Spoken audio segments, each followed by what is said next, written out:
Welcome to the Bleeding Burgundy podcast, a Washington Commanders podcast for fans, by fans. With your host, Jessy, Martin. What are you talking about? You're out of your mind. John Taman. We finally got professional football back. This is going to be fun. Scott Hartley. Yeah, thanks for having me on. Max Taylor. As long as you got Jaden Daniels, you got a chance to win. Spanning the eras of Washington football. Honoring the past. Commanding the future. And now, the world's worst podcast host, John Taman. Hey, everybody. I am John Taman, 300 episodes going strong of being the world's worst podcast host, even though I haven't really been the host of it for 300 episodes. And really, this is probably like our 314th because I think we took a lot of time to get to our 200th. We kept pushing it down the road. But hey, man, that's pretty cool, and it doesn't make any difference. It's the 300th episode, and we are very honored to know that Scott G says, oh, wait, that's the wrong one. Where's one? Here we go. Scott G. Nice to be here. Thank you. 300 episodes, and the most consistent item is that you're late to get started. You are correct, sir. This has become a trademark of the Bleeding Burgundy podcast. If we say 5:30, it means 5:33, 5:35. Really depends on Scott and how many times he has to get up and take a leak. All right, so we'll jump right into things and say hello to our good friend from southeastern Virginia. There he is over there. Let me find your music real quick before I sound stupid. Well, too late. Too late. World's worst podcast host at work, ladies and gentlemen. God bless them. They move this shit all the time on me. All right, well, we'll just do this. Jesse Martin. You just gotta love the Nut Hello. Squad. All right, well, Captain of the Nut Squad. there he is, Jesse Martin. I can't find the music. Where the hell did it go? God, what do they do with this stuff? All right, anyway, nice to see you, pal. How you doing? Yeah, doing good. I'm trying to figure out why this isn't being. Oh, there he is, ladies and gentlemen. The band finally arrived. Trying to figure out why this isn't on Twitter when it says it's on Twitter. There was a thing that came up before we started saying there was problems with it streaming to X. Do you have the link? It looks fine on my end right here, but I go on my Twitter and it's not being streamed. Scott, are you a blue check? No. Oh my God! As an international fan of the year, you've not gotten a blue check. You think the Commanders would have paid for something like that? I bet you they give. Not anymore. I'm not international fan of the year anymore. So. I'll bet you they do. Well, I'll tell you what. No, you are still, but actually, no, you're not. But here he is. We're proud of you anyway, Scott Hartley.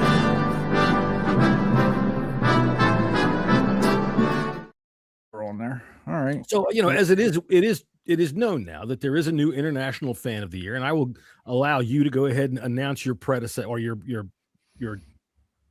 whatever the fuck it is. Successor.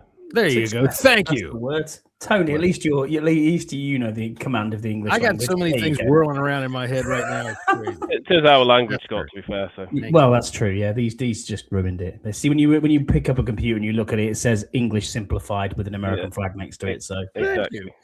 Yeah. Anyway, no, I deserve this.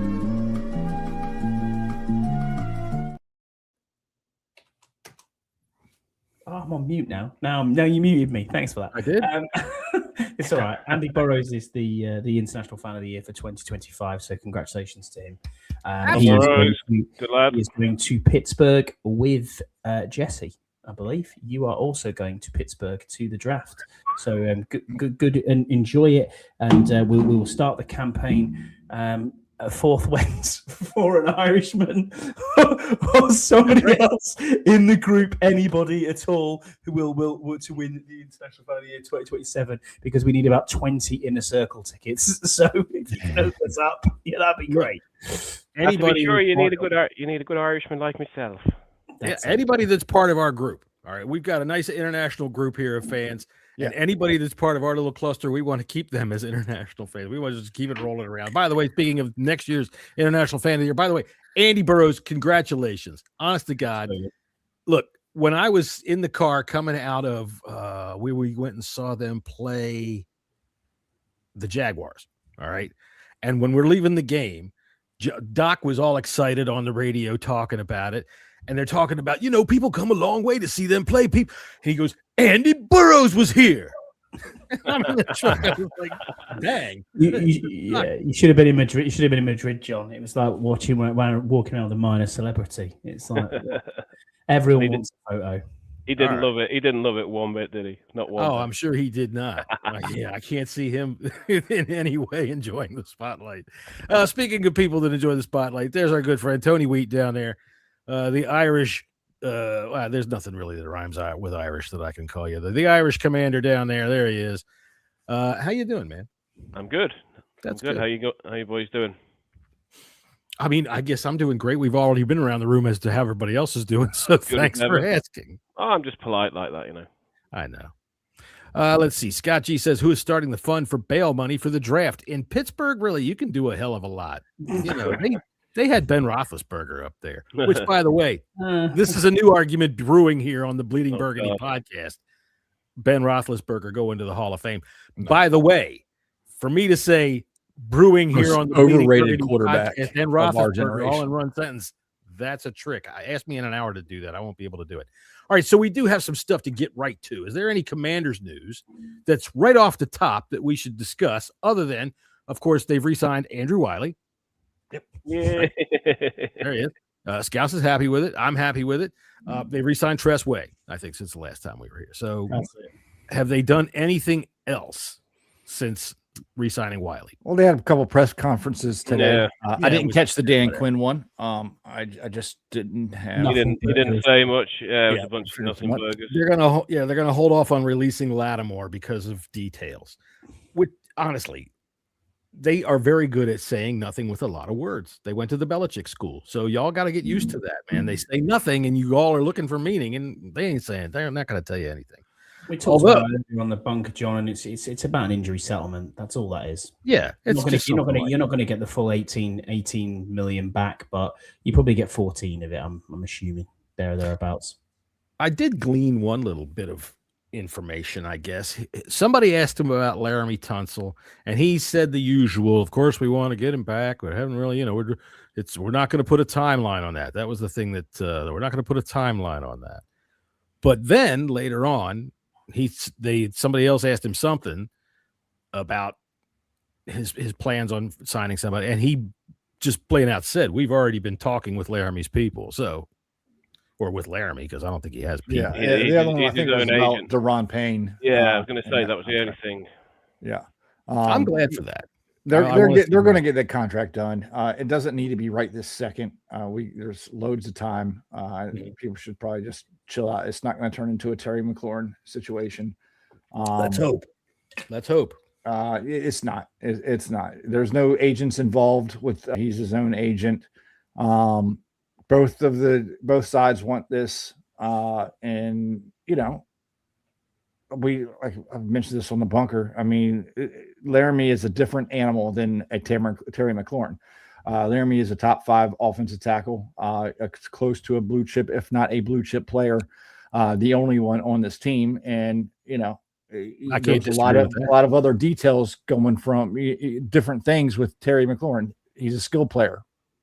So age does matter more when you're talking about a wide receiver compared to an offensive tackle. This is going to get done. Elite tackles do tend to play for a long time. I don't know off the top of my head how long Trent's been in the league, but it's been at least 12, 13 years, I would suggest. Trent's got a $39 million cap hit this year. I just read that. I've just seen something that he might be going separate ways from the 49ers. It's been mentioned as a boy, I tell you. All right, so real quick before we jump into ours, just dreaming on that. If you're the 49ers, do you let him get away? Even at this age? Honest to God. Yeah, he's the best left tackle in the game. He is. He's a Hall of Famer. So, I mean, I don't think he's even lost a step. So, who knows? Hang on one second. Go ahead. I'll tell you what I'm going to do is I got to take care of something, and I'll be back in 5 seconds, and then we'll get started on our draft talk. But go ahead, Tony, what you were going to say. I was just going back to what Jesse said about Payne. Payne was the only one that they sort of, it seemed that they were quite upbeat on Payne. I heard a couple of other things this week about how they think if they're going to move to more of a 3-4 defense, that they think he could play as the end in the 3-4 defense and also as the nose tackle potentially as well. So, they seem to be suggesting that there was a number of possibilities of combinations and packages around him, Kinlaw, and Johnny Newton. So, assuming that we draft an edge and probably sign an edge in free agency to go with Armstrong and at least one or two others, the D line then has a much different look to it. So, but it was interesting that they were keen on paying Jacob Martin myself. I think he deserves. Yeah, I still want Jacob Martin. I still want Dietrich Wise as well. I want them to see both back as depth pieces. I suppose he's the young kid as well. I thought he showed a few flashes at the end. The one that was ex-49er, who came off an quite really bad ACL injury. Oh yeah, I don't remember his name, but he didn't really flash to me all that much. Don't forget, there's Jean-Baptiste Jackson. Yeah.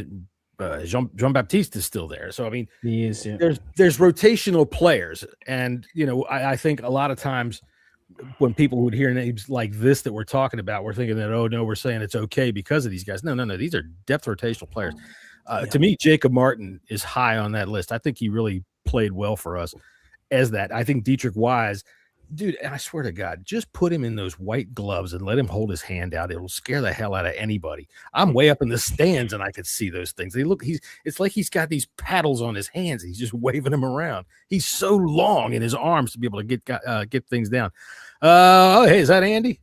Yes, it is. Yeah. Mm-hmm. What's up, Andy? International Fan of the Year, Commander's International Fan of the Year, Andy Burrows in the chat, ladies and gentlemen. So if you are watching on social media somehow, please come on over. Since Max got engaged, we haven't seen him. That didn't take long. He is #whipped. Actually, Max has been working nights. He'll be back. I think this week he's done working nights. So, all right. Anyway, I was saying something before he threw me off there. Brian Johnson is officially out. Mm-hmm. Okay, so let's just run around the league real quick and talk about that. Cliff and Brian Johnson both landed up with the Rams. Scott, we'll start with you. What do you have? Do you have any thoughts on that? Not really. Assistant head coach for Cliff Kingsbury. Yeah, but it's got to be more than a title, don't you think, Tony? Yeah, it depends. I mean, obviously they promoted what's his name, Shieldhouse, to the offensive coordinator role, and obviously McVay calls the plays anyway. So, how far, what degree of responsibility does he have? I mean, obviously the assistant head coach, he's going to be taking on some non-play calling roles around, presumably, I don't know, what game planning or game management. I'm not exactly sure what that would entail. But I think he's, we were saying on the text earlier on, John, you were saying about, a lot of cooks in there. But I normally I would say, I can see the issue there. But to me, it's not an issue because everybody knows that McVay is the boss there, and exactly. it starts and finishes with McVay. So whatever kind of role Kingsbury is going to have is going to be some kind of very probably to bring in some different new ideas. This is this is what I'm thinking. Like sometimes your stuff gets a little bit stale, and you want to try to stay up, especially on the defenses. We're starting to see that cycle of defenses coming around. This is how offense adapts. You bring people in, you bring new ideas, freshen up your playbook a little bit, and I think that's what this is right here. I tell you, I mentioned back to you, Tony, when we were talking about too many cooks. I mean, that's a cliche for a reason. All right. Yeah. Too many cooks spoil the soup. So you're right. There's no doubt that Sean McVay is the king of the hill until there's doubt that Sean McVay is the king of the hill. All right. And when you've got not just that many cooks in the soup, you've got egos involved too. Number one, Cliff's got an ego. All right. For one reason or another, Cliff doesn't stay very long in certain places. The Cardinals paid him to leave. Something clashes with Cliff and other people. He's got an ego. Brian Johnson, now this is his second trip into an unknown what the fuck am I going to do role after, helping Jalen Hurts. Didn't they win a Super Bowl while he was there when Johnson was there? All right. So with all of that going on, at some point, you'd think that there might be a clash of egos. And at that point, what does McVay do? I also Could be a recipe for disaster. Another thing that comes to mind that Cliff is really good at is developing young quarterbacks. They could very well be bringing a young quarterback in, obviously not in the first round, but they could. Cliff's very good at that. He's proven that time and time again how good he is developing quarterbacks.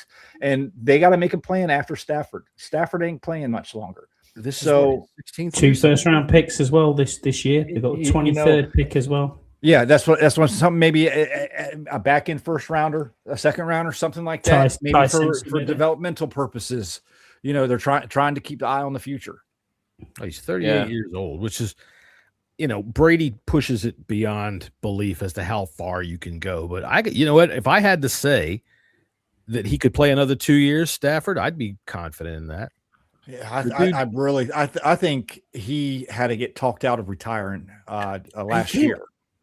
Remember, he had the back issues. I was going to say, I mean, and through preseason, there was doubts as if he was going to be able to play at all because of the back, and he had the epidural and everything else. So, when you get to that age and you've got a bad back, what's the saying about a bad back? There's no such thing as I used to have it. I never used to have a bad back. I don't talk about bad backs in this family. Sorry, Jess. Yeah, there's a lot of it going around. So it looks like he's been in 16 years in the league, but still, you're right about that. But how bad was it? He came in and had a freaking MVP season. He's the MVP. So it can't last, But here's my other question. Brady hardly ever got injured. Hardly ever. No, but he did take a knee and missed an entire season. He did. Right? That's his only injury. Than you thought, but that was true. But Matthew Stafford was getting plowed on a daily basis at fucking. That's his business. We don't like to get into that kind of thing here on the Bleeding Burgundy podcast. Thank you, Yam. Appreciate you. Thanks, Yam. Hey, wow. Hey, Yam. What's going on? Yam, who's been with us for at least 295 of those episodes. I would say so. Yeah, at least. We love you, Yam. Which is really only a Thanksgiving thing, but we like yams year round. I like what All right, so that threw me off. Yam every day. What the hell I was talking about. What were you talking about, Jesse? Fuck if I know. What was I talking about? All right, well,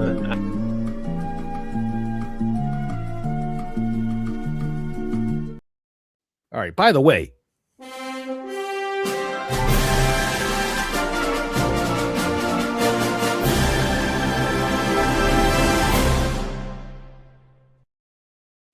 this is indeed the 300th episode of the Bleeding Burgundy podcast, which is amazing considering that Scott has guested on this program 643 times. It is a miracle of fucking somehow quantum podcasting that Scott, he can be on 4 podcasts at once. It's absolutely amazing.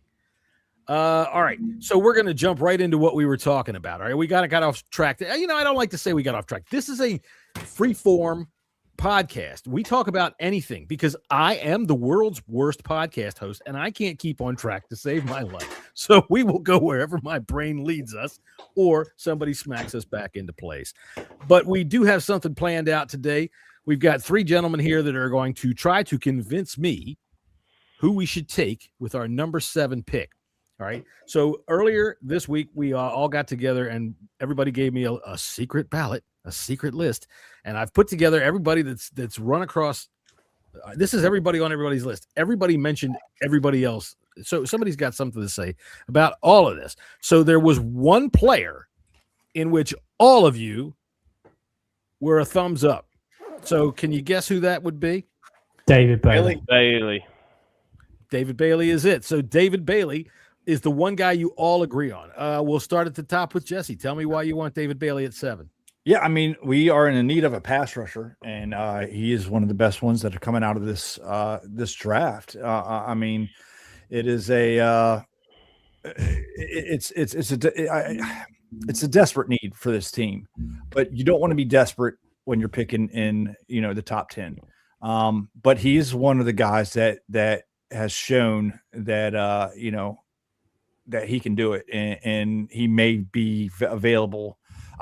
He may be available. I don't think he will, but he may be available at 7. So I put him on the top of my list. If available, you run up there and grab him. He's 6'3", 250 pounds, 22 years old. He's a senior from Texas Tech. Scotty, what do you like about him? He's good. He's explosive. He's ultra explosive with his production. Because he's lactose intolerant, maybe. No, he's come out of both stance. So he's been in the 2-point stance. He's been in the 4-point stance. He's about get off. And when you do that and you get it and you can see someone like that, he's also he's the best edge rusher in this class by a long way. I truly believe that. And if he is there at 7, you're sprinting up to him with the card. That's for sure. I don't think Bane is too far behind. Well, hang on. We'll get to him in a minute. Tony, you also had at the top of your list there, which wasn't in any particular order. You had him. And by the way, I want to commend you on your Joe Theismann jersey back there. My favorite quarterback of all time, in my opinion, the greatest field general this team has ever had. Paulie Wood's here. Hey, man, what's going on? He has uncontrollable flatulence, which gives him a big edge in the trenches. He's explosive. That's right. So, Tony, what do you like about him? Yeah, I mean, the boys have kind of said it already. It's a combination of need, and we'll probably get into need against best player possibly later with a couple of other players. But his get off is ridiculous. His first couple of steps, the explosion, the bend, the closing ability, and he's got the finishing ability because a lot of guys are quite good at pressure and not so good at finishing. Right. And he got 14.5 sacks last year. He's solid from what I've seen and what I've read about.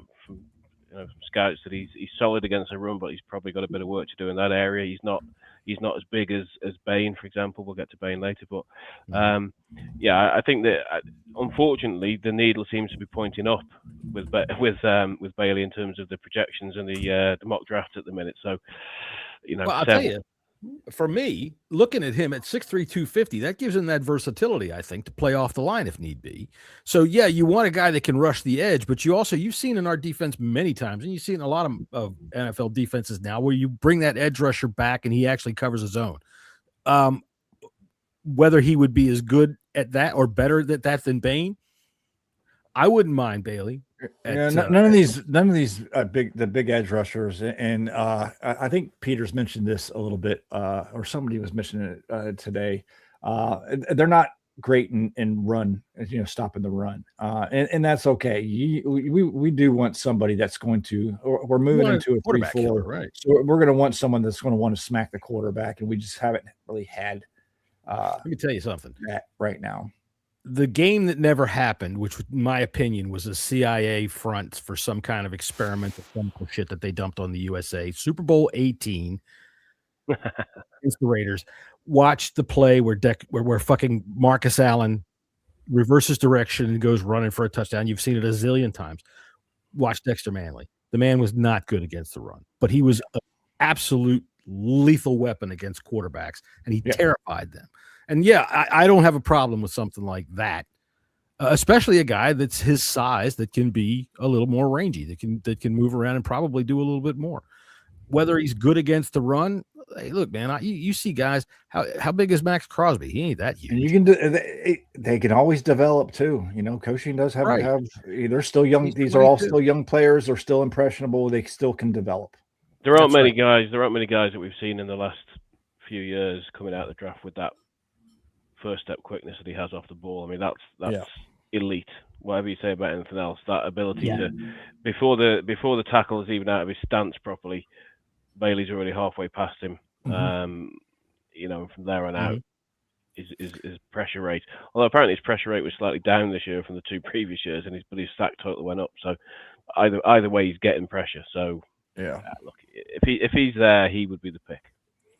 I'm going to assume that because you guys all three picked that, and we all know that defense is probably high on the list. Now, this is barring free agency. We don't know. Free agency can change everything. We're just talking about it here, at the end of February. So I'm going to move next on defense. We're going to stay on defense, and I'm going to look at these guys not everybody had on their list in any way. Caleb Downs, safety, Ohio State, 6 foot 205, 21 years old. Jesse, you're out on him in the first round at number 7. Scott, you're all in, and I didn't see a comment from you, Tony. So I tell you what, we'll start with Tony. Why don't you even look at him at 7? Let's pump the brakes a little bit. Okay. Hold I'm on out on him at I'm 7. in charge of this thing here. I'm out at him at 7. I'm not out of him on him. You in can the first explain round. when you get your chance. Jeez, Scouts ain't sitting here. All right, Isn't so it my Tony. chance? You just told me to explain. No, I didn't. No, he's talking to Tony. Oh, I want Tony to say why, because Tony didn't make any mention of Caleb Downs whatsoever. So go ahead. Did I? Did I not? He was If on you what? did, I apologize. And the fact that I missed something is really not anything anybody who's been watching 300 episodes of this podcast should be surprised at. I think I did have him on the long list, but I think to talk about the three edge guys. If you're talking about Reese as an edge guy as well, would have to be long gone. I wouldn't take him before any of those guys. You're then getting into the territory of kind of positional value, best player available, opportunity cost of picking a safety. Is it a prime? Is it a premium position, etc. But from Downs clearly is a leader and a tone setter and a side. He can play the whole field. He can tackle. He's basically the kind of player that we don't have. Whether it's worthy of the 7th pick or whether we're just at the stage where we just need as many good players as we can at this point on the defense, or whether you go down Jesse's route of saying you just pick whoever your highest graded player is, which and most teams, Jeremiah Love is probably going to be the top or second or third best highest graded player on anybody's draft board. Right. So, I understand the argument, and we'll probably develop this a bit later, so I won't go into the love part of it yet. But, Downs, safeties have been knocked generally for positional value and, over the number of drafts. Kyle Hamilton, we probably know that better than anybody. Would you take Kyle Hamilton now in a redraft? Of course you would. not at 7. There's so many factors. There's so many factors that you have to consider. Yeah, that's the thing. In There's no hard and that fast thing. rule, I think, with anything. All right, so I tell you what, Tony, you mentioned a minute ago, and I'm sorry, I just cut you off, but no, you're right. That's fine. That's good because you're the one that could find me. All right, so when we're talking about draft need versus best player available, I think, and then I'm going to throw it around clockwise. We'll go to you, Jesse. We'll get away from Caleb Downs because that's a false start on my point. I'm just going to stick with edge at first, and we'll get to you, Scott. I swear to goodness, if you want to go pee, go right ahead. Let's see here. When it comes to need over best player available, I think it's interchangeable, and I think you can't ever avoid need. All right, we don't need a quarterback. You telling me I'm gonna pick one because that's the best guy available? No, that's ridiculous. You always look at need and then weigh that against best player available. And you don't take a guy because you need him in the draft. It's got to be a combination of both. All right. And so far, we've mentioned the one guy that everybody agrees on, Bailey, and he's that.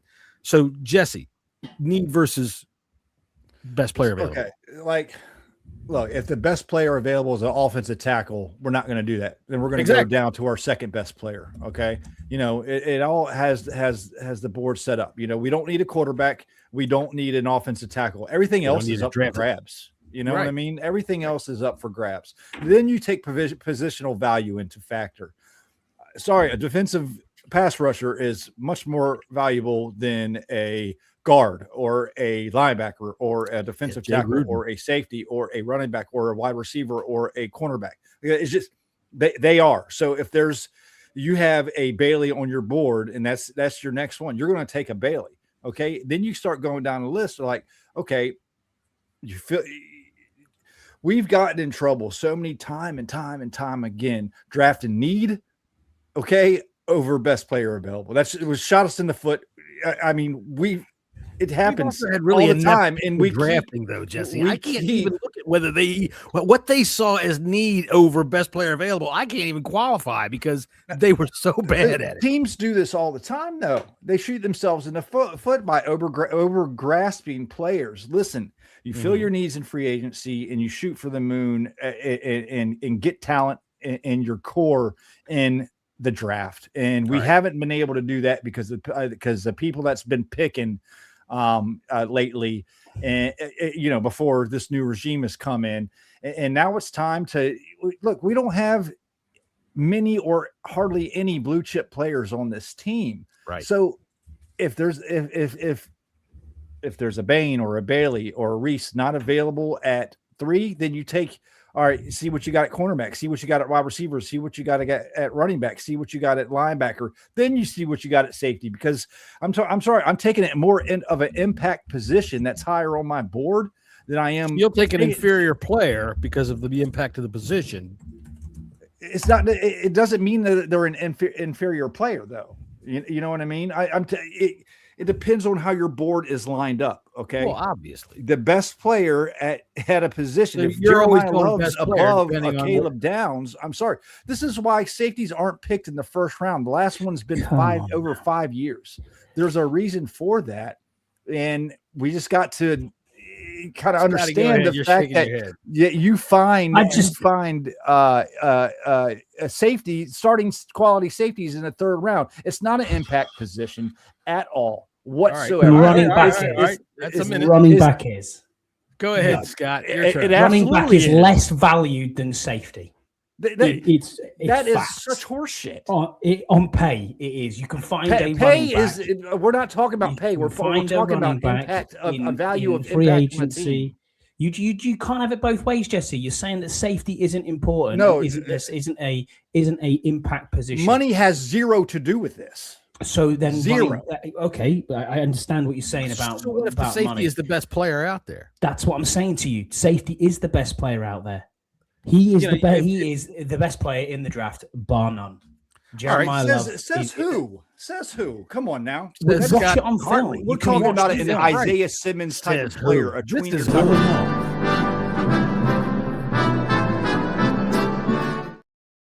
The last person who says who challenged him with saber duel. He's a glue guy. He has got the hallmark of a future All-Pro. This is written in 3 different. The same things about Isaiah Simmons. Come on, man. We said the same thing about Chase Young, and look at how that fucking turned out. Exactly. This is what I'm saying to you. It's a crapshoot. I get it, but you can't prioritize running back and say that that's an impactful position, and then say that safety isn't an impactful position. Yeah, you can. And just go. Absolutely, you can because you just did. You can pull in a Ronnie Lott. You can't argue the toss and say that Jeremiah loves this and be on the Love train, which we'll get onto, I'm sure. Well, I'm not in on Love at all. I just think we don't need that. We can pick that up in free agency. I'm not saying you can pick up a Love. All right, this wasn't supposed to be this big argument. He may be the best running back in the world. I get that, but in your opinion, but we've seen with others, Genty, Robinson, Bijan Robinson's amazing. But is Genty amazing? He was right up there last year. Terrible football team, and that's a good point. And look, I'll tell you what. Once again, I'm going to point to the Super Bowl and say, if you want to be a dominant run football team, you've got to have a defense that can make field goals stick, because you don't always get to score, and that's what you need. We don't have that, but I will right now go ahead and say to Scouts, dude, I'm sorry. I realize how hard it is to monitor one of these fucking things. Jesus Christ, out of media. Sorry, dude. We can get passionate about people who we like in the draft, and that's fine. That's totally fine. I think the argument with running backs, and I've heard this said before, is that running back is the sort of almost the star on the top of the Christmas tree. It's when you've built the rest of the team, you can drop a running back in as a final piece. Like Ashton Genty, you mentioned Genty, you mentioned Bijan, you mentioned you didn't, but Saquon. Yeah, they're all fantastic players. Saquon was the star for the Eagles. But that's a different situation. I mean, I don't mean like superstar. I mean star on top of the tree. Yeah, he came in exactly. Boom, right. But I'm talking about them with the Giants. And I'm not disputing how good any of those 3 backs are. Did any of them make any material difference to how good the teams were? I think Saquon might have enough. They didn't have enough around them. So I think the running back is the piece you add later to the pie. You need to bake the rest of the pie first. See, I disagree with this wholeheartedly, because hang on a second, my turn here. We going around the room once. No, it's fine. Everybody wants a defensive player, which I think is not necessarily. But we'll get to the defensive guys in a minute. When it comes to the running back, Saquon probably would have helped the Giants a lot more if he didn't get hurt. And we saw how he was just ripping us apart. We saw him in like his second game. So Jesse's looking like he's ready to assassinate somebody. Go ahead, sir. No, this team is devoid of talent. Okay, devoid of talent. Okay, yeah, but that's this not draft, where we are in this game draft yet. is devoid of talent. All right, No, it's not. like there's not. This draft is actually it's awful. It's not a good draft at all. It's the top heavy players aren't even that good. They're really not. So when you're talking about playing at 7, if we stick and pick at 7, you get the most impactful player possible. If we stick and pick, you want to go get a linebacker, then let someone else come and get that running back. Get something for it and move back. Yeah, I mean, it depends on the haul that you would get. You know, we'll get to running backs in a minute. We're still on the defense. Let someone come up and get that running back, because they want that running back. There's teams that want Jeremiah Love because he's that good. If we would trade back in that regard, then you would start to consider Caleb Downs. My freaking things are going out. Yeah, or Sonny Styles. All right, wait a minute. We're not even there yet. Hold on a minute. I'm trying to run this goddamn game here. Hold on a second. Y'all hear that coming out? What is it? Yeah, I can hear you. Like a squeak. It's like a bad buzz. No, we haven't got anything. It's only this. All right. I was just making sure it wasn't buzzing. Okay. All right. So let's go to another linebacker, Sonny Styles. Since you mentioned him, Jesse, you've got out on Sonny Styles. Scott, you got out on Sonny Styles.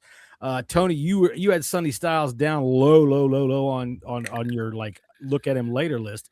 I'm not so out on Sonny Styles. I'm really not. I think that the guy's got size, 6'5", 243. He played at a top school, number 1 defense, green sticker wearing on the helmet, number 1 defense.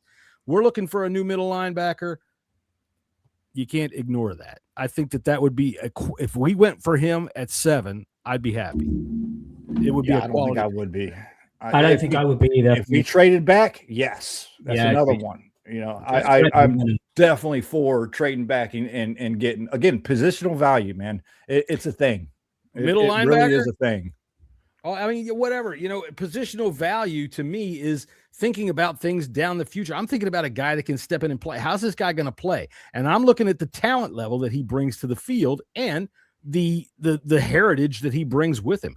Look, man, when you play at Ohio State, it's just like playing at Georgia. When you play with these big schools on these top defenses, you wear the green sticker on the helmet. I'm interested, especially when we need linebackers. And you know me, I am so starved for linebackers. I have been digging in the goddamn dumpster just to get a smell of one. I will say this about Sonny Styles. What do you think of Styles? I'll just say this just real quick about Sonny Styles. I do like Sonny Styles. I like him more than I like Caleb Downs, in fact. And so did Ohio State. Caleb Downs was the linebacker, and Sonny Styles took his spot. And he had to go. He had to go a lot bigger. He had to go find they had to find a new spot for Caleb Downs. Again, that's what I'm saying. I think Caleb Downs is another Isaiah Simmons. I think he's a tweener, and you have to run a specialized defense for him. All right. I do like Sonny Styles. I think he brings leadership, and he's fucking so fast sideline to sideline as well too. That's what I'm looking for. Positional value. I would like to trade back a few spots before we took him. I don't care about that. We're devoid of talent. You get it when you can. Go ahead, Tony. You had something to say. Go ahead. Yeah, and just on Styles, and I suppose just on the positional value as well. And I've heard the whole arguments, about positional value. I understand what it means, but I also think at the same time, if we're talking about a safety or a linebacker, not all safeties and all linebackers are created equal. Right. You come up with a Mike Singletary or a Ray Lewis and try to tell me he's not worth it at number 7. I mean, granted, I'm going way out to the extreme there, but go ahead. Well, that's what I mean, though. That's what I mean. We don't know, and I don't know if Caleb Downs or Sonny Styles are going to be all pros or Hall of Famers. None of us are Nostradamus, as far as I'm aware. Scott is. But Scott, you got a point. But the point is that I don't think you can just put everybody in the same box and say we can't draft a linebacker because he's a linebacker. We can't draft a safety because he's a safety. What if? Talent. We desperately need talent. particularly on defense. And I'm not saying that we shouldn't draft offense at all, and free agency might change a few things as well. But it would still have to require the 3 edge guys to be gone before I'd even think about this. But I would still consider Styles at 7, and I would still consider Downs at 7, because if their tape and their grades and the reviews of the scouts are to be believed, these guys are potentially all pro players potentially. Now again, we don't know if they're going to be, but you can't put them in the same bucket as Joe safety or Fred linebacker. We don't know. Fred linebacker is not bad. But you say Fred linebacker. The one thing that the one player that Styles has been compared to is Fred Warner. Would we turn down Fred Warner? Yeah. No, exactly. That's what I mean. Styles has been compared to Fred Warner. No, that's Styles, what I'm looking at. Yeah. The thing is that we can't get hung up on comparisons because, man, each one of these guys are unique individuals. Absolutely. You got to take it for what they are. Now, Scott, you had not yet made a comment about Styles, and you had said I like Styles. I'm not out on him at all. I just think at 7. No, you said in your email that you fucking hate this guy, and that you know. No, I didn't. I didn't at all. I really like Sonny Styles, but from most mock drafts that you look at, from most areas that you think the boards and people doing things, Styles is available at around 10. Someone is going to want this running back, so you trade back with one of them if they 10? Want it. Because Kansas City want love. New Orleans want love. They're 8 and 9. Honestly, Scott, the one thing with Styles, though, I don't think he gets past Dallas. I don't think he gets past 5. Yeah, I think you're right. You probably at 12. Yeah, right. If we're looking at him, we got to be, we got to be careful not to trade back too far, because I think Dallas really likes him. Scott, Kevin Sheehan had a guy from Ohio State on. I think it was last week. They were talking about Caleb Downs. I got a lot of information on him. Right, Scott G says, where does Jesse get his info that Styles took down Spot, considering Caleb Downs was the nation's top-ranked safety and a consensus 5-star prospect in the 2023 recruiting class out of high school? It's coming from the dude from Ohio State. One of the Ohio State, it was on the Kevin Sheehan show. You can go fucking back and look it up. I'm not going to do your homework for you. That dude. And I've actually heard it multiple times. Styles, I think Styles used to be a safety and converted to linebacker. All right, well, I'll tell you what. Yeah. Sticking with Ohio State linebackers, Arvell Reese, 6'4", 243 pounds, 20 years old. He's a junior. Hold on a minute. Before you start yakking, let me introduce the fella. The only one of you that indicated any interest was Tony. So we'll start with you. What do you like about Arvell Reese? Well, Arvell Reese seems to be one of these guys whose stock appears to be dropping at the moment for no reason, and he played a little bit of everything with Ohio State this year. He was some off the ball, he was some as an edge rusher. I mean, if he's going to be selected, I know we're having this argument about I like versatility value. If he's going to be coming into the NFL, the school of thought seems to be that it'll be as predominantly an edge. The Micah Parsons comparisons have been flashed around where he could do a little bit of everything. Okay. I think he appears to be a little bit raw, needs a bit of development now. At the same time, we want somebody who can come in and impact the game straight away. We seriously need some impact. But, Reese was getting mocked at sort of in a lot of, well, even now, in a lot of the top 150s or top 100s, he's number 2 in most people's list. Okay. So, if it seems now that the way that the obviously we're pre-combine, we're pre-free agency, we're pre-everything, yet we're pre-visits, pro days and everything, but that Bailey's stock appears to be very much on the rise and Reese's seems to be slightly declining. Now that might even out, that might change. But if Reese's there at 7, I mean, I guess it also depends who else is there at 7, but if Reese's there at 7, you have to assume that certainly Bailey's gone, possibly Bain's gone. Then you absolutely walk the card up, because Reese is going to have a higher grade than anybody. He's going to have a higher grade than Love. He's going to have a higher grade than Carnell Tate or Downs or anybody else you want to talk about. The only reason why I didn't put Reese on is because my thinking he's going to be gone. That's the only reason why I didn't. Otherwise, he would definitely be on my list. I don't even think he gets to the Cardinals at 3. I think he's gone. Yeah. So Ruben Bain. Yeah. Ruben Bain, depending upon how the Jesse wrote to me, David Bain. Okay, what? Yeah, Ruben Bain. Scott, you didn't even have him on your list, so we'll start with you. Why didn't you even have him on your list?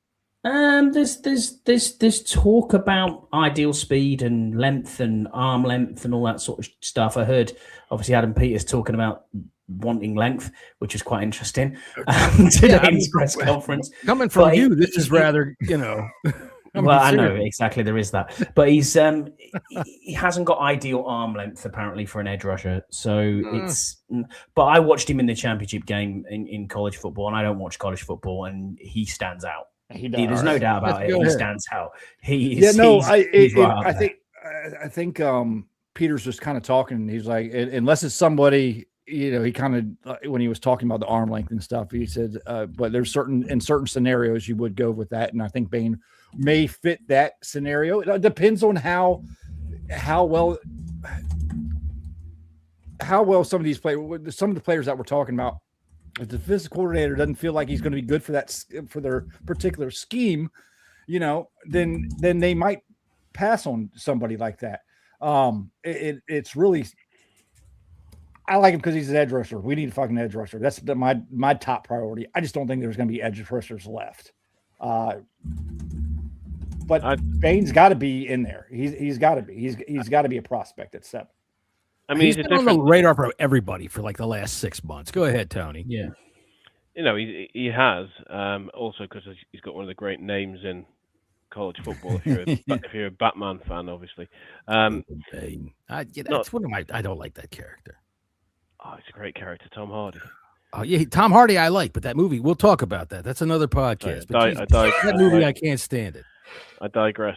No, he's a different kind of player to Bailey. I mean, Bailey's all sort of first step quickness, bend, and Bain is relentless motor, power, sort of smaller package because he's smaller package in the sense that he's only he's 6'3", but he's 275. So he's got he's compact. He's got 25 pounds on Bailey, so he's probably not going to be quite as dynamic and off the ball as Bailey is. But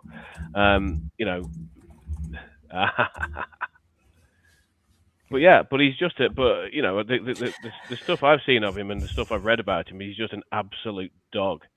I've heard it. I've heard that's exactly what I hear it. I've heard it so many times. Junkyard relentless motor, just keeps moving, and he picks people up and just fucking moves them, man. And he looks like a pit bull. He does. He looks like a pit bull, and he fights like a pit bull. If and we're kind of future sort of predicting here, but if they went in the direction in free agency and signed one of these guys like Owe or Maffei or Phillips or somebody like that, who somebody who was perhaps a contrast to Bain, if you get one of these kind of speed guys a little bit off one edge, and then Bain as just a bruising, mauling, kick you in the face kind of guy, and then you throw back in. We're forgetting we still have Dorrance Armstrong. I was going to say you throw Dorrance back in there. Yeah, people like to throw out our guys. We always undervalue our guys, not you necessarily, but it's also about combinations of edge rushers. You don't necessarily want to have 3 guys or 4 guys who are all the same kind of edge rusher, the same kind of player. It's you want the most rotated spot on the field is the defensive line. All game long. I'll say this: if we pick up an edge rusher, one of the better edge rushers that are available in free agency, you got it from the Chargers or Jordan Phillips or something like that. I don't think we go edge rusher in the draft. I think they'll probably prepare. They're probably going to try to prepare like there's not going to be any left, and then we might see a different position taken. All right, I agree. I think we're going to go heavy free agents on defense right now. In the next couple of weeks, this is where I'm really kind of nervous, just because I want to see how many of these guys make it to free agency. There's linebackers out there that I'm just drooling over. You guys know me. Linebacker. Well, you don't know me from when I was a kid. Ever since I was a kid, man, my linebackers have always been my favorite. And the fact that we have neglected it, just straight up criminally neglected the position for so long. No offense, Bobby Wagner, you've played well and you've been very good. It's just we need that guy. We need that guy. So I'm down on that. I think we're going to go heavy after him here in free agency. I want to see Quay Walker come to free agency. I want to see some of these guys get there first. The good thing, John, about the linebackers is I think some of them are going to be available. I think that's one of the deepest positions in free agency. I hope. So there might be a couple. Quay Walker will definitely be available. It's whether you think he's worth the money. Right. That's the thing. And I expect them to be somewhat frugal. We'll get onto that into a different podcast. And it's looking right now as if we're probably going to get to offense next week, because as usual, whenever we plan 12 things, we have time for 6 because we like to talk about it. Let's keep on the defense here real quick. Let's get to cornerback position, which it is a definite position of need. We all love Trey Amos. All right. I think that we all agree to say that Trey Amos is a player in the making, and that probably was held back somewhat by this bad defense that we had. But the other side is wide open. We don't know what's going to happen over there, whether Mikey's going to move to the outside or not. So Mansour, how do I say his name? Delane. Right. Mansour Delane. LSU, 6 foot, 191 pounds, 22 years old. Jessy and Scott are both in on this guy. This is a local boy. He comes from our area. And that's always happy. I'd like to go first, just real quick. It's going to be short. He's great, local young man. He's great. Nobody throws to him because he is sticky, super sticky in coverage. I think this is the direction we're going to go. For some reason, I think this is the highest probability of what's going to be available in how the draft board that I see. I could be wrong, but just how I'm looking at the draft board and how it's going to shape up, I think we're going to be in a prime position. Mansour Delaney is going to be prime for the picking, and we get stick and pick at 7 and pick a cornerback 1 matched with Amos, and I think it's going to be a delectable pair for a very, very long time. He is as locked down as lockdown gets, John. That's it. It's as simple as that. It's just amazing. He's an amazing corner when you watch him on tape. As Jesse said, people don't throw his way because of that reason. If people aren't throwing his way, that is absolutely good enough for me. He is CB1 with upside to become an all-pro in future. So for me, and genuinely, I think you'd be able to get him at 10, maybe 12. So maybe I'll have to look and see who comes after us as to who might need to be pulling up to try to. Who's at 10? You guys keep mentioning. Casey at 9. Casey 9. All right, so they want Love. That's what you're banking on for these. That's what I'm saying. Yeah, absolutely. All right, I always say don't trust Andy Reid for shit. 10 is the Bengals. Oh yeah, that's it. Yeah, New Orleans at 8. Now they could do with a corner. To be fair. Yeah. All right, so like I said, I think this is the most likely scenario. If I had to put percentages of what we do and who we pick, I think it's Mansour Delaney. I tell you what, I could definitely see us trying to shore up the upfront and going with cornerbacks that are going to be less expensive in free agency. Guys like Rasul Douglas. I would see because of the tie back with Durante Jones. If Jeff Okudah wasn't here, I'd be surprised. Yeah, Jeff Okudah. Yeah. Right. You've got Alontae Taylor. You've got good corner. Jalen Watson. There's 3 or 4 decent free agents. Trey Woolen. You've got Joe. There's top flight guys. Corners. There's guys that are going to cost money, but a guy like Douglas is going to cost $4 million. $4 or $5 million. And I can see them saying, okay, we're going to kick the can a little bit on cornerback and bring in some veterans. They're going to try to hopefully be in on Jonathan Jones. They signed him last year, right? So. Look, a lot's going to depend on what they're obviously going to have a plan. It's their job. It's what they do. So, but they don't know what who they're going to be successful with, because they might get outbid. They might not get who they want. So by the time we get to the draft, we're going to have a much better idea of what you're likely to, which direction. If they happen to sign a corner to a decent contract in free agency, they're less likely to draft one at 7. Yeah, that's kind of like exactly what I was saying with the edge position too. If they sign a big edge for that, just because I know they like Dorrance Armstrong, and he's played very well since we've gotten him. Unfortunately, he got injured last year, but like John's always says, he was leading the league in sacks when he got injured. So I feel the same way about edge in corner, and it could be flip flopped. Never know. People do forget about Dorrance Armstrong, and I think he is a quality pass rusher. It wasn't just a short period of time last year. He was leading and he was also leading in pressures. But the year before that, he was making all kinds of ruckus. Just to give you an unscientific poll on it, we were giving him butt pats almost every week over here on the Bleeding Burgundy podcast, which, by the way,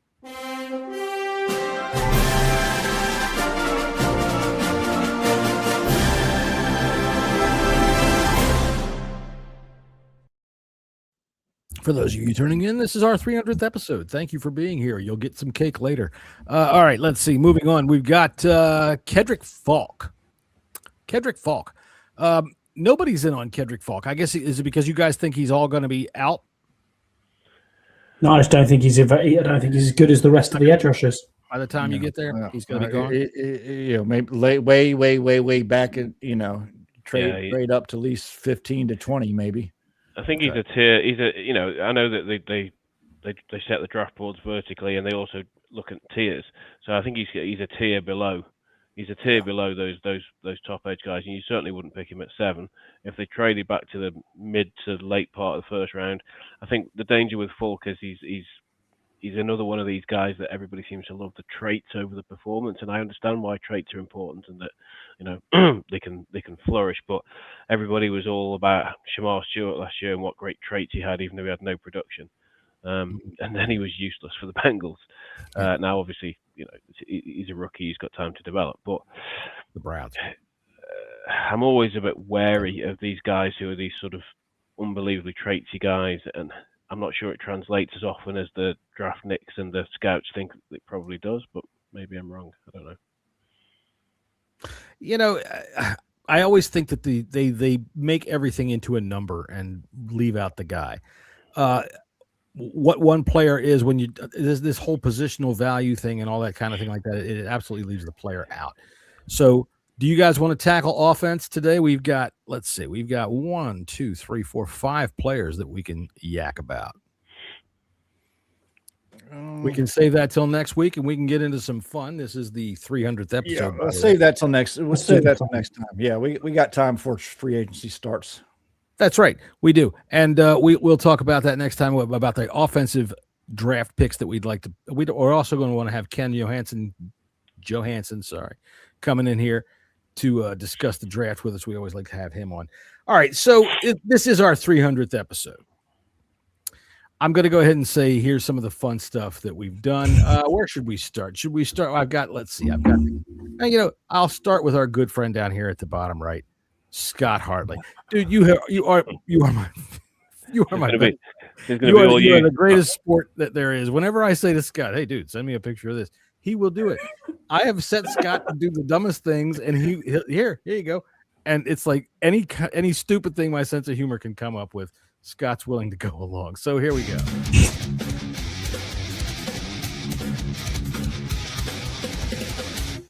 Scott Hartley.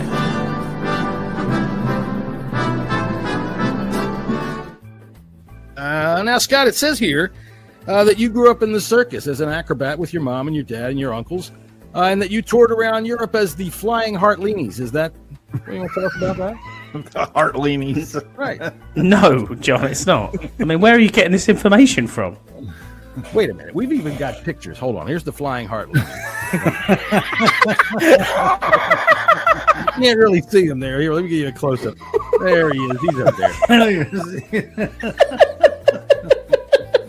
Now, Scott, I must congratulate you, my friend. I have to say to you, you guys got the scoop of the fucking year. I was watching One Point Safety Show yesterday. You guys had Taylor Swift on the podcast to announce her new album. What the fuck was up with that?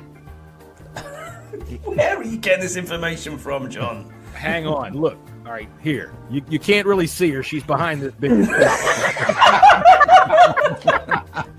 Oh, there she is behind Scouts. Yeah. Right, there she is. I'm not surprised. Probably most of Liverpool is back there. Anyway, it says here, Scott, that you used to be a member of a punk rock band back in the late 80s. You were in a band called the Snot Fartley. That's pretty cool. Virginia McCaskey, I'd lick your butthole. Oh, gross. Yeah, it's Okay, show us the okay. t-shirt. It's good to be. Yeah, got the Darryl Green t-shirt. You gotta got stand up. What are you doing Oh, here? man. He looks like Butters taking a piss. South Park. Say hello.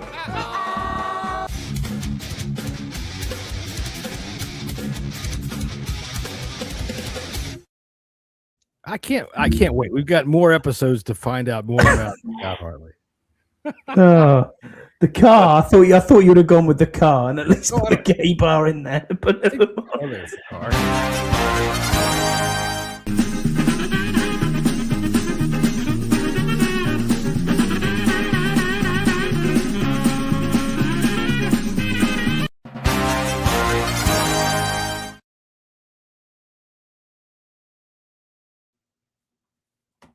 One, of course. That was. I'm not having a poo. Yeah, that one there. He protested. He found himself in a gay bar. No, I didn't. No, No? there is. Yeah. That only gets me. Yeah. Always a good one there. And of course, he was. Jesse's Castle went was the over in the LA and San Francisco. It was 40.5 and turned out to be 41.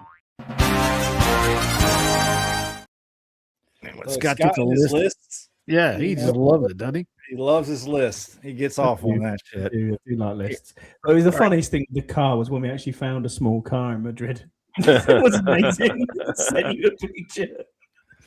All right, so we also we make our own list every week, or not every week, but at least somewhat close to a week.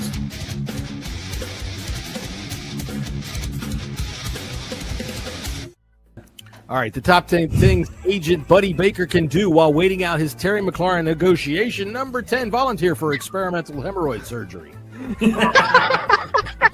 Number 9, headlines we're looking at. John Mara, Weasley cheating pencil dick bastard owner of the New York Giants, has been named the Weasley cheating pencil dick bastard of the year by the John Mara Society. Number 8 thing Joe Witt can say that might make some people happy this week. Hey, what happened to my brakes? So number 7, Donald Trump became the first president to attend the first half hour of a sporting event of the Super Bowl. This has been recorded now. This is why I mentioned this. This is the fastest exit of a major sporting event by a sitting president since George W. Bush threw out the first pitch at the Indy 500 and caused a 12-car pileup. Number 6, please, is fuck a penguin. Yes, this is a. What is fucking wrong with you? Well, this is a bucket list item. Number 5, way that Jesse and Scott's trip to Spain can be ruined. The Commanders' defense lands safely in the first. All right, where am I? Number 4. Number 4 of the top 10 reasons to watch Monday Night Football this week. Taylor Swift's tits might pop out on TV while she's jumping around celebrating Travis Kelce's second touchdown. Number 3, for a nice surprise, Philadelphia Mounted Police announced they have been feeding their horses Nestle's Quick to add a chocolatey flavor to the horse turds eaten by happy Eagle fans after the game. All right, number 2, hit Green Bay's hottest club, the Oval Office Strip Club. I'm dead serious about this place. It is in the heart of the bustling nightlife area of the city. This is oh my god, oh man. The Philadelphia Eagles are giving back to the community with an outreach program that are giving all fans up to the age of 45 the opportunity to get one free hot dog at training camp for every Dr. Seuss book that they can read by themselves during the Number 2, stay alive. Now, this one's always on my list, and it keeps getting higher up on the list every goddamn year. What's the number 1 thing then, John? All right, I showed you that you can buy a cheese head, and you can buy another cheese head for. All right, well, you can buy a whole cheese suit, so Scotty can have a cheese suit.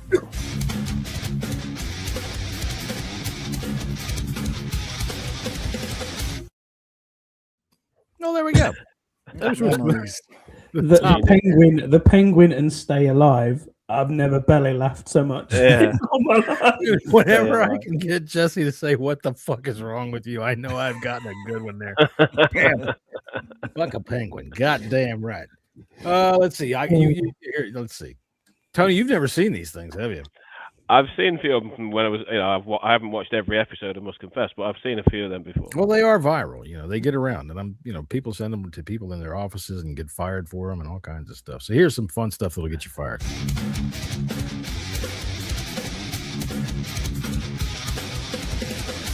As we all know, Brian Daboll has won the award for the coach most likely to be mistaken for a butt plug by airport personnel.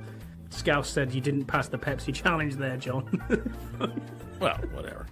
I'll tell you what, Scouse. I guarantee you put Scouse in front of two glory holes. He knows which one's been drinking the fucking ginger ale. Anyway, what? Where did that come from? So now you threw me off. I can't remember what the hell I was saying. We're gonna have to. I can zoom way in on this thing. So. Okay. All right. Oh my. That is right. I mean. Going out of the pistol this time to McCaffrey. Another carry. Scott, can you hear me? All right, John, how's it going? Hey, Scotty, what's going on, buddy? Yeah, well, yeah. Daniel Jones, fuck you. Fuck you. Daniel Jones. Harry Sphincter. Meditations with Magic Johnson. It is the holidays, and it is at this time of year that I like to say happy holidays, because it is the holidays, and you are supposed to be happy. But I am not happy. On Christmas Eve, I watched my Commanders lose to the Jets, and that is not good. But now people tell me it is good to lose so we can get a quarterback. I do not want a quarterback. I want all of my money back. I don't think this team even knows how to play football. This is some shit that I have gotten myself into. This was AJ Brown reading on the sidelines here. Them in a house. I do not like them with a mouse. I do not like them here or there. I do not like them anywhere. I do not like green eggs and ham. What the fuck is wrong with you? Who can forget these timeless classics? Lawrence Taylor can suck my dick.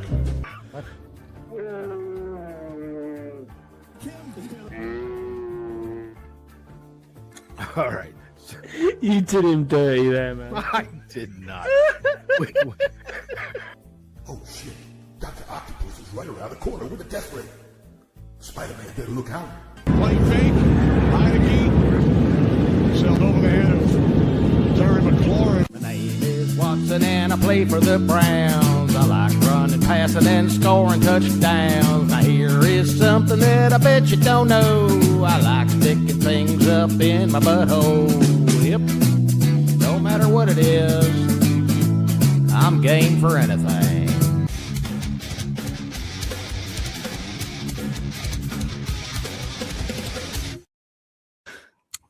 So there you go. There's some fun stuff. I forgot that Heineke fucking throwing at Terry. Where was him?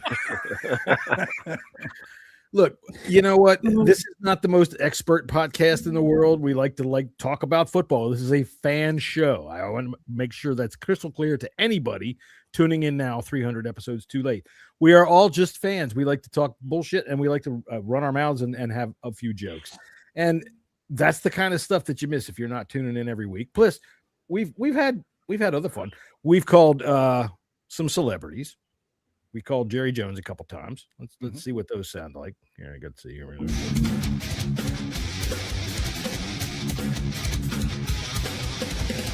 So we were just talking about old Tay-Tay. I know she's probably one of your favorite people in the world, Taylor Swift, and how the NFL is, zero ends on her, and a lot of fans give a lot of hate to Taylor. Right. But what do you think she brings to the game?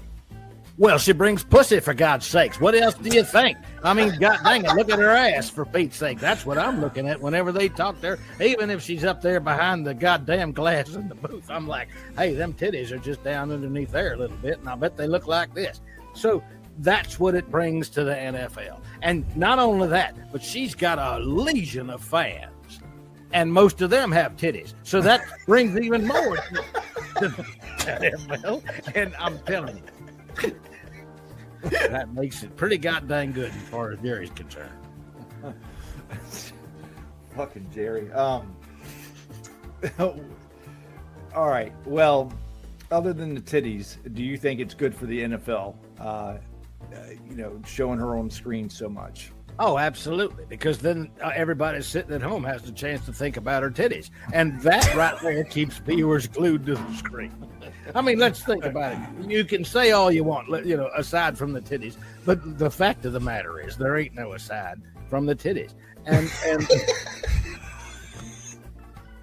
you got to think about the marketing. Christ, Joe. I got one more for you, Jerry. Just kind of off the wall question. That's all right. Jerry's always off the wall. Pornhub or Playboy? Well, now that's quite a good question. I got to tell you, it really depends on the mood that I'm in. Sometimes I'm feeling a little playful, maybe a little shy, and the soft airbrushes in Playboy, they're just right. Especially if I'm feeling nostalgic and I want to look at some buff. You understand what I'm saying? You get one from 1976, and my God, you don't remember the days of pubic hair, boys. I'll tell you what. Let me give you a little. Oh my God. Jerry, Oh, Jerry, get one stuck. Jerry, I am a fan ambassador for the Washington football team. What the hell is that? This My is God. inappropriate, sir. Inappropriate. Well, maybe you ought to talk to Jimmy over there. He's the one that asked me the goddamn question. Sometimes I'm a much more rambunctious feller. I'm looking for something a little different, and goddamn it, Pornhub is terrific. Any old mood I get in. Got a guy on girl, oral sex of all kinds. Of course, the butt play is there, and then there's some of even the more exotic stuff that I like. Brazilian fart porn, or I'd like to apologize. I'd like to apologize to the Washington football team. Don't apologize. They're probably looking at it right now. Hey, go ahead and go on there and Google upside down swirling Hernandez. That's a hell of a sounds like one of y'all are listening to the Brazilians right now. Well, Jerry, I appreciate your time, sir. We got to get moving. We got some other stuff going on. Thank you, Jerry. We'll see you at FedEx Field come Sunday. Dentist chair. You get yourself a dentist chair and a jar of Nutella. And God damn it, it's game on.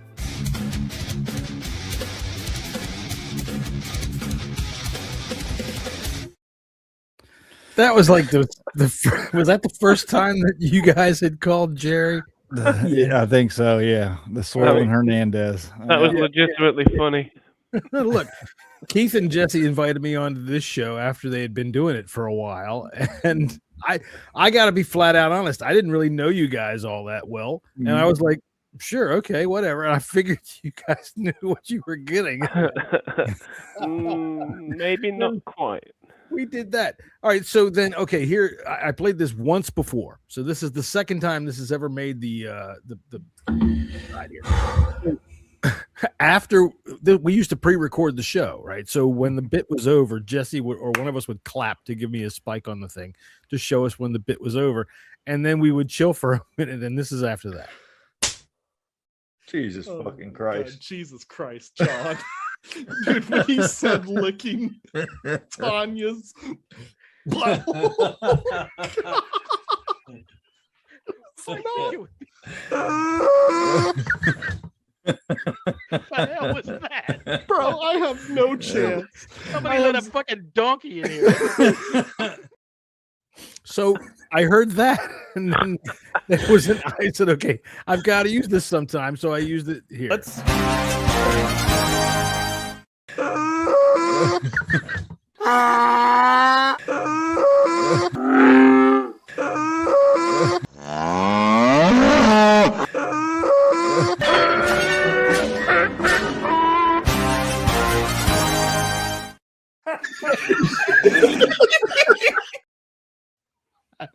That is one of my favorites. I swear. I don't know how it came about, Jesse, that I was just listening to that one day, and I thought it was me. What I did. I thought it was you at first. No, it was Keith. Definitely Keith. Well, because earlier in the bit you were laughing like that, and I thought it was you because it sounded just like your laugh. But then it immediately reminded me of the Sand People on Star Wars. Okay. Let's do that. All right. So before we get out of here tonight, thank you for everybody that's been joining us tonight. We've had some issues with Twitter. We'll figure out what's going on with that with whatever the fuck it is that we got to figure it out with. But we've had some sponsors. Oh, I'll tell you what. We've had sponsors in the past. So let's do this. We've got some emails today that are going to congratulate us on our 300. So we'll play. This one will be sponsored by the NFL football, or I guess this was Washington football team at the time, Jesse. The fan overreaction kit. Are you a Washington football fan active on social media? Hell yeah, go team. Have you ever been called an idiot or told you didn't know anything about football? Oh yeah, all the time, moron. Washington football fans active on social media. This is for you. It's the complete Washington football fan real-time overreaction kit.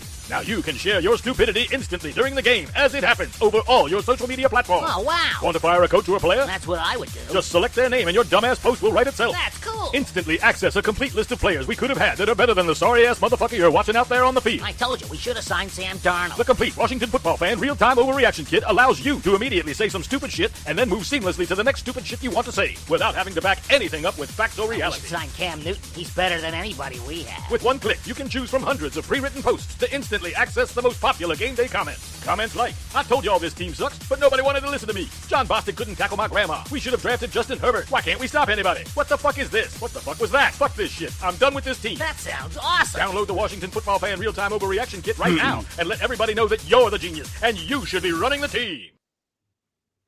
It's amazing how well that holds up. Every bit is true today. Every bit of it. All right, so the first email there brought to you by whatever that was. Here it is. Let's see here. Hi, guys.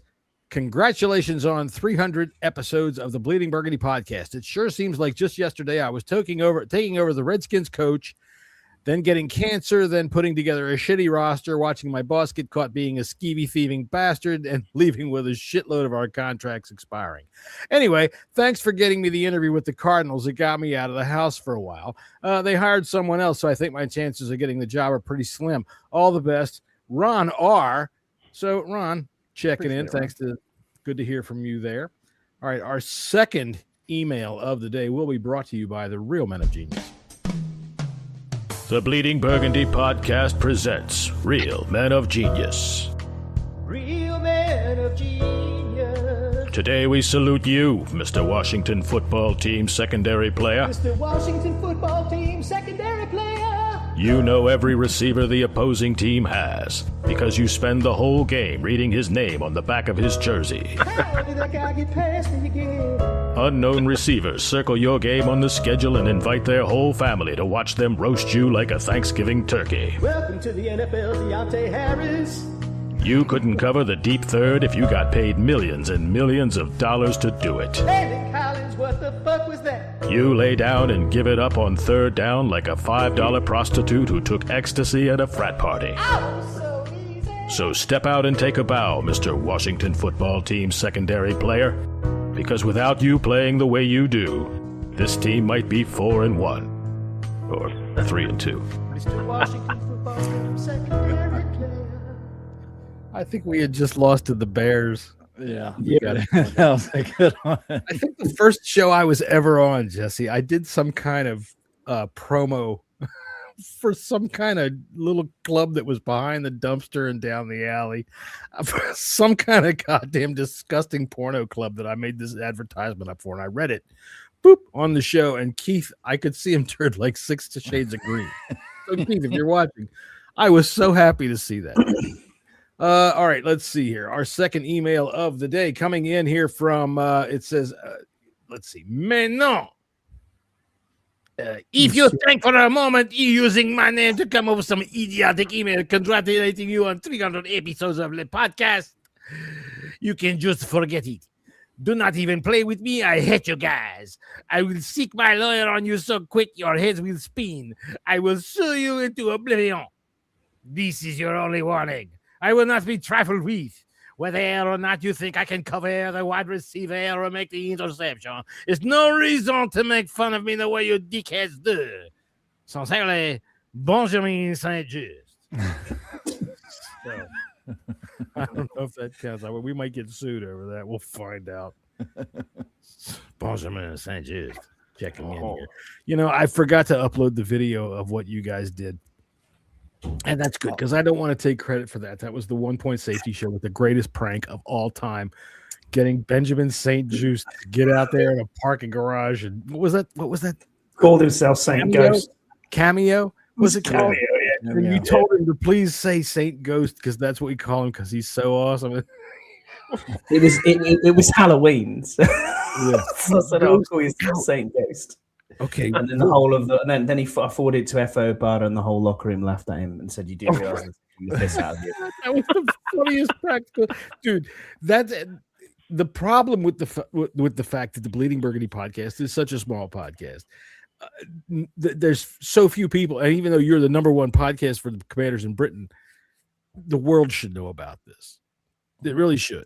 Before the World Cup starts, when y'all come to the U.S., we should figure out a way to pirate that up onto the video. Benjamin St. Ghost talking to everybody. All right, let's see here. We have not necessarily one more email, but we do have one more sponsor, and then we have. I do have something here. So, okay, we have a voicemail that was left for us, and it is sponsored by John Bostic's Scent. From the John Bostic collection comes a fragrance for the man who doesn't know what he's doing. For the man who has all the questions. The tight end caught a pass. The running back is open in the flat. Tackle someone. My favorite part. For those days when you want to be out of position. Or the days you want to be hopelessly slow to react. Or both. Whiff by John Bostic. Available now wherever bullshit is sold. That was one of my favorite ones right there. I know. That's good.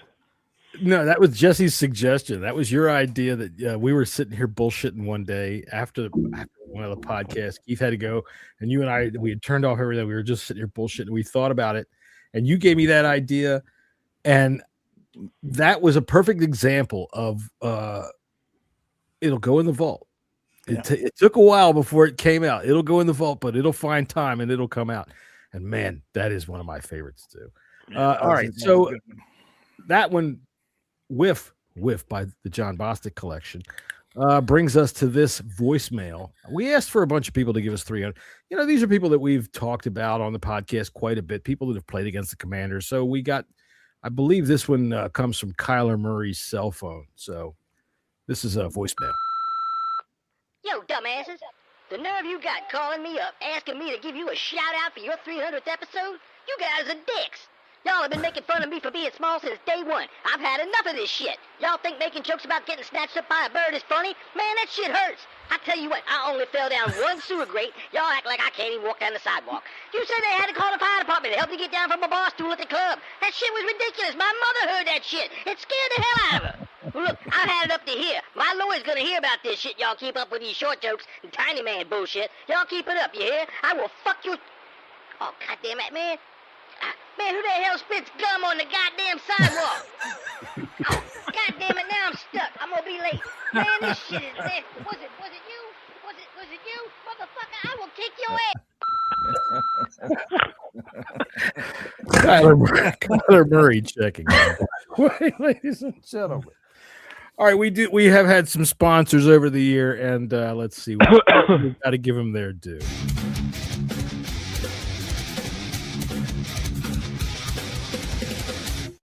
Scott's Opinions today is brought to you by Abner Woo's Delicious Pork Anus. Yes, You're muted, John. Sorry, for a second there. I just got to break it off real quick because it sounds for a second there like I said Scott's Penis is brought to you by. Yeah. I think it says Pretty sure you did. Appearance. I don't know what we were talking about, but there you go, ladies and gentlemen. So Scott's Penis is brought to you by.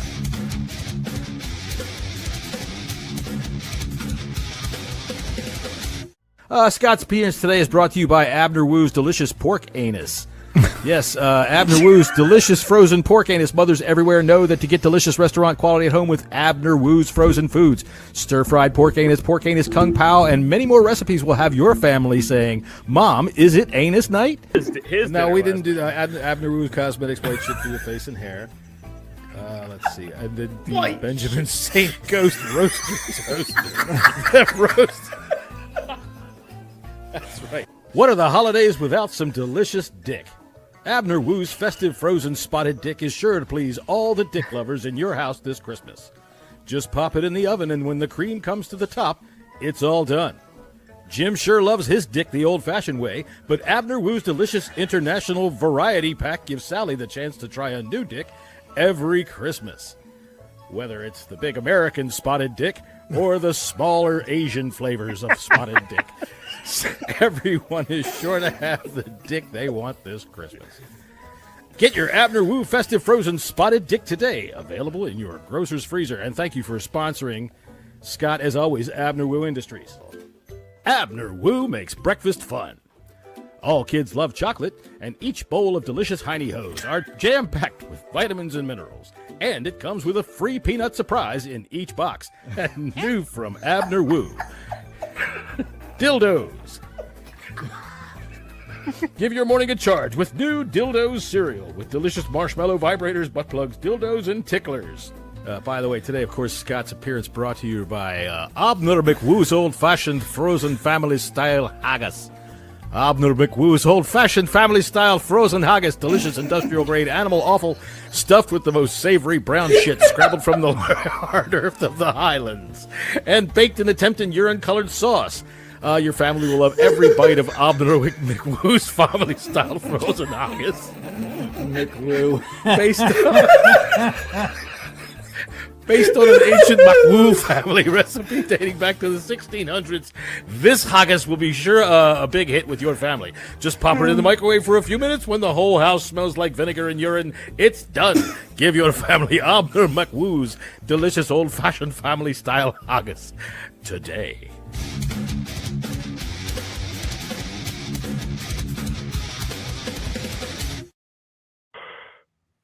I think Abner McWoo. Abner McWoo, I think, if I remember rightly, that was the night I actually got shouted at by my wife because I was laughing so much. You was crying, I thought, there. I was, yeah. Appreciate it, Paulie, but thank you. Paulie, with so much love for the BBP crew. Thank you very much, very much.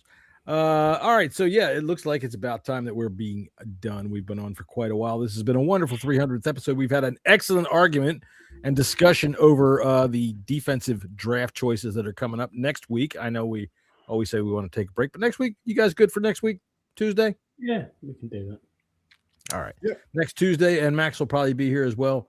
We'll discuss some offensive options in the draft, and we'll have a good argument where, I mean, maybe what we can do here is when y'all go to Pittsburgh, if you're flying through London, you can get Scott and Jesse in the same room and argue over love over Jeremiah Love. No, we got a wrestling match once we get to the hotel. Oh, yeah, well, no, I don't want to see video of that. I'd just rather see you guys argue about some football. All right. Anyway, I hope everybody's had a good time today, and I hope everybody that's listening later on is going to have a good time. And I'm just saying these words really because I'm trying to look around to find my closing music here, and there it is. There it is. All right, so for the 300th episode, thank you to Tony Wheat for being our special guest today. Thank you for Scott showing up on it for the 650th time on a 300 episode. I think Max will be back. He's been working nights, so I think his schedule's changing. That's right, John? That's right. Max will be he'll be back. I think well, never mind. I think Nazor gave him the nights off. At 7-Eleven, he was threatening to close the place. No, that doesn't work for 7-Eleven. All right. Anyway, we'll see you guys next time. Thanks for everybody tuning in. Thanks for everybody looking later, and everybody give us a like and a thumbs up because we do it for you. And we'll see you next time on the Bleeding Burgundy podcast. The next 300.